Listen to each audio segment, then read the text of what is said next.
गुया तोर प्यार में ना जाने दिला मोर कैसे रे डूबी गेला, ना जाने दिला मोर कैसे रे डूबी गेला। डुमनिकेर कोना कोना तोके गुया खोजना कहाँ जे चली गेले। डुमनिकेर कोना कोना तोके गुया खोजना कहाँ जे चली गेले।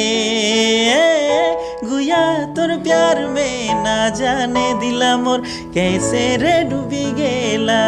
जोहार नमस्कार, मैं सूरज और रौरे मन देखा थे जोहार टुअस।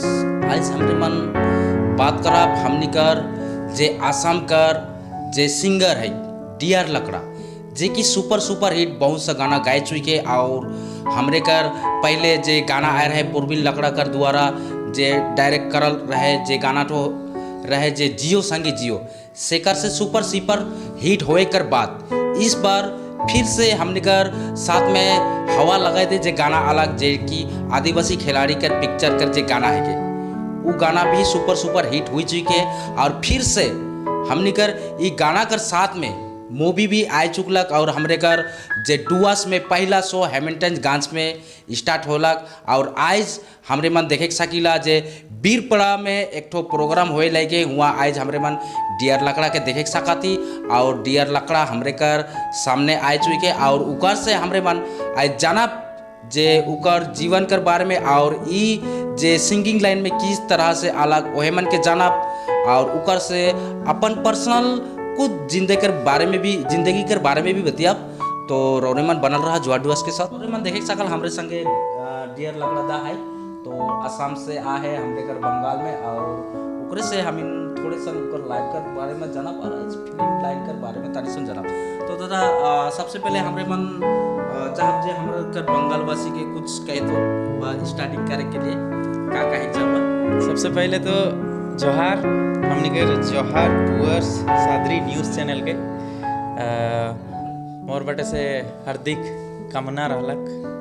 तो हमरे मन थोड़े सन जाने चाहब इकार पहले रौरे कर जे सुपर हिट गाना आ रहे जे जियो संगे जियो से समय में हमरे मन देखे सकले जियो कर सिम भी फर्स्ट टाइम आ रहा है मार्केट में। और उस समय ये गाना भी अलग शायद उस समय जे हिट रौरे के मिल लग। तो इस बारे में तनिक का कहे चाहब। एक्चुअली जियो संगे जैसन हिट होला उस हिसाब में तो मुझे अंबानी 1 करोड़ रकम देवे के रहे। पता नहीं अंबानी तक पहुँचला कि नहीं, बात ठीक नहीं पहुँचलक शायद। आप पहुँचता खोले तो जरूर हमनो। अच्छा रौरे के हम एक ठो तनिक जाने चाहब जे कि सिंगिंग लाइन में हर कोई कर कोई ना कोई एक ठो ये टर्निंग पॉइंट होएला, कोई कुछ करे और चाहेला लेकिन कुछ और हो जाएला। तो रौरे कर संगे भी इसन कुछ होला कि का इके तनिक हमरे मन जाने चाहब। जरूर भैया जरूर। कैसन होला? मैं गाना तो गावत रहे स्कूल लाइफ से, स्कूल लाइफ से गावत रहो, लेकिन मोर जगह गाना रिकॉर्ड करे लेकिन पैसा नहीं रहे।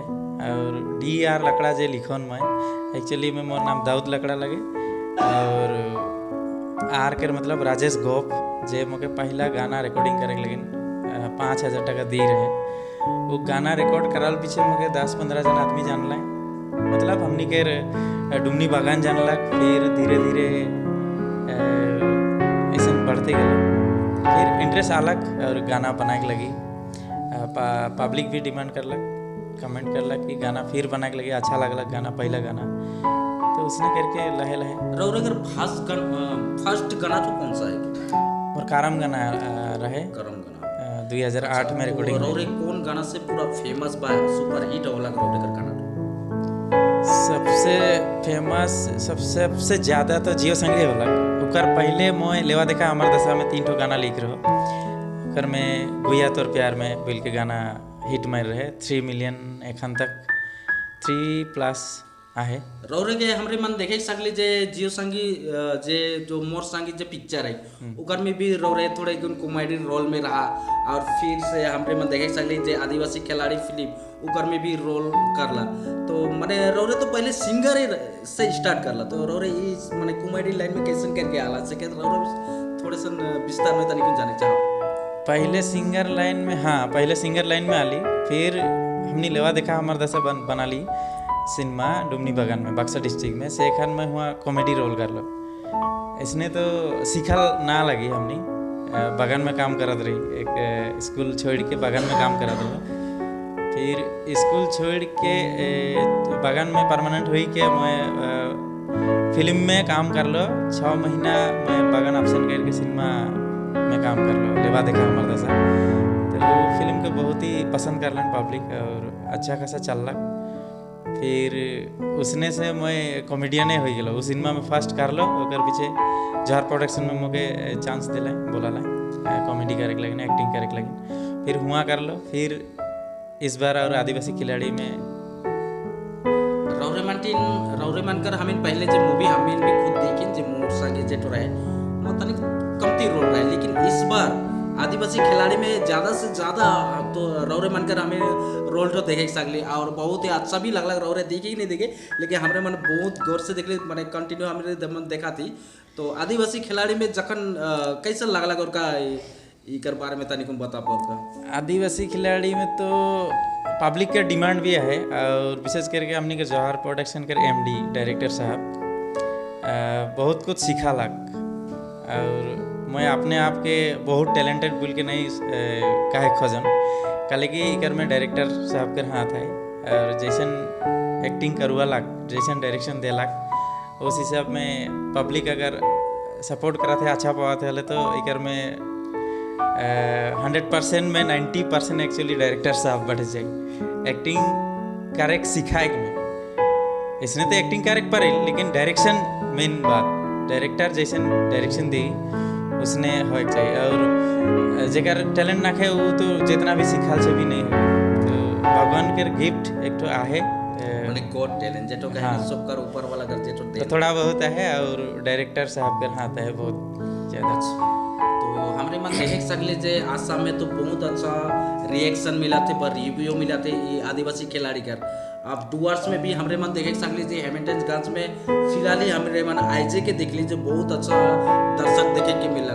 तो डुअर्स वासी के का कहे चाह भाई फिल्म लेके बहुत बढ़िया जैसन कि मोर संगे सिनेमा के जैसन सपोर्ट कर रहन अपनाए रहन और अपन जाइत के सिनेमा है के अपन जाइत भाई बहन दादा भौजी आयो आपा मन आहन अपन जाइत आहन तो अपन जाइत के सिनेमा के सपोर्ट करत हैं सेकर लगिन मोर बट से दिल से धन्यवाद बहुत बहुत धन्यवाद। और फिलहाल एखान देखे के लिए पालो सुने के लिए पावत हो आसाम में भी बहुत जगह जगह में चला थे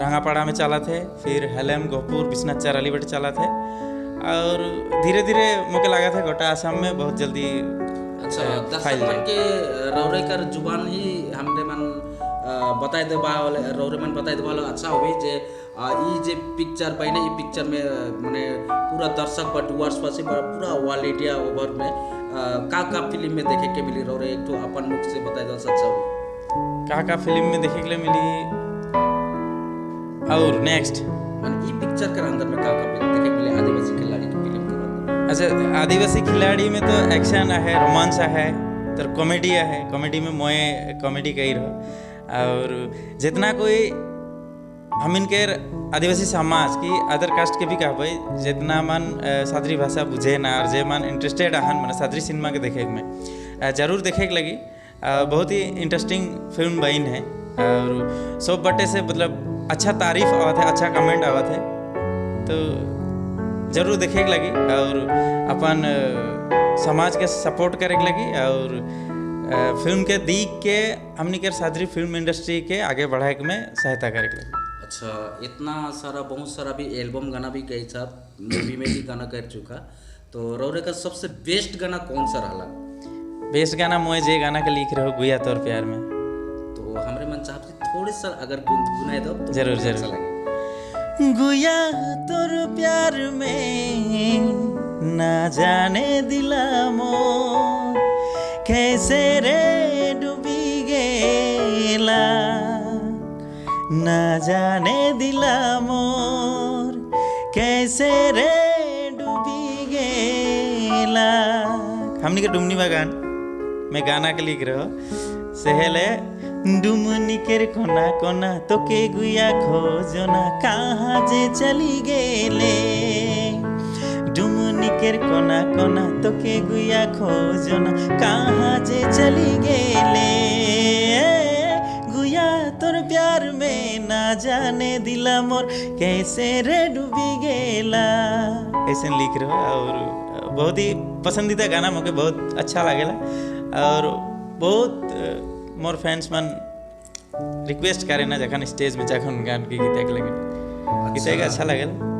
अच्छा तो रौरे मन देखे सकला जे हमरे मन एगान जे हमने कर आसाम कर जे डियर लकड़ा है जे बहुत भी फेमस सिंगर है के और बहुत सा मूवी अब एल्बम में गाना गाए चुके तो उकर से हमरे मन बात कर ली तो हमरे कर जे डियर लकड़ा है जितना ही बात करब उतना ही कमती है इकर जे कहानी है और निसी रही तो हमरे मन आज के लिए इतने ही बात करब तो और डियरदा है उकर से ही हमें विदा लब और बहुत बहुत धन्यवाद जे हमरे के टाइम देख सकला उकर ले बहुत बहुत